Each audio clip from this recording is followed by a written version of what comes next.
মধ্যপ্রাচ্যের শক্তিশালী মুসলিম রাষ্ট্র ইরান বর্তমানে জ্বলছে বিক্ষোভকারীদের আগুনে। রাস্তায় রাস্তায় ক্ষোভ, আতঙ্ক আর অনিশ্চয়তার ভারে কাঁপছে পুরো তেহরান। অর্থনৈতিক বিপর্যয় থেকে জন্ম নেওয়া বিক্ষোভ এখন আর শুধু দাবি দেওয়ার মধ্যেই সীমাবদ্ধ নেই, এটি যেন রূপ নিয়েছে ধর্মতান্ত্রিক শাসনের বিরুদ্ধে সরাসরি বিদ্রোহে।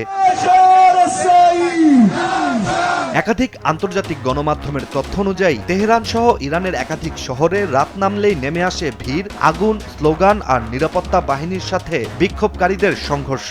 সব মিলিয়ে ইরান যেন নিজেদের ইতিহাসের সবচেয়ে ভয়াবহ রাজনৈতিক এক সংকটের মুখে দাঁড়িয়ে।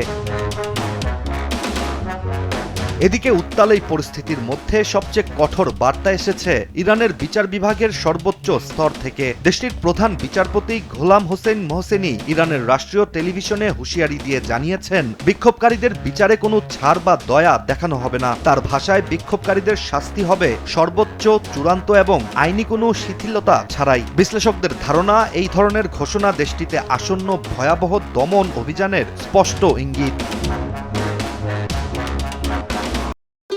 ভবিষ্যৎ হোক নিরাপদ, বিনিয়োগ হোক বিশ্বস্ত, আর আমার পছন্দ সল্ট বে।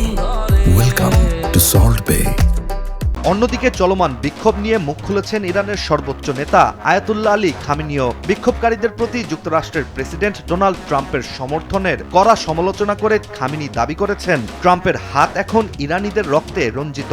এছাড়া তিনি আরও দাবি করেছেন, বিক্ষোভকারীরা নাকি ট্রাম্পকে খুশি করতে নিজেদের শহর ধ্বংস করছে।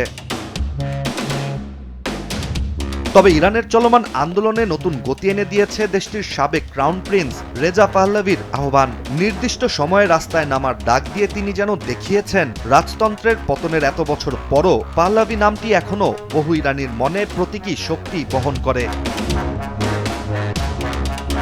যুক্তরাষ্ট্র ভিত্তিক গণমাধ্যম নিউ ইয়র্ক পোস্টের একটি প্রতিবেদন থেকে জানা যায়, ইরানের চলমান এই উত্তেজনার চূড়ান্ত ও সবচেয়ে ভয়াবহ প্রতীকী দেখা যায় তেহরানের রাস্তায়, যেখানে 9 জানুয়ারি সামাজিক যোগাযোগ মাধ্যমে ছড়িয়ে পড়া একাধিক ভিডিওতে দেখা যায় বিক্ষোভকারীদের আগুনে জ্বলছে ইরানের মসজিদও।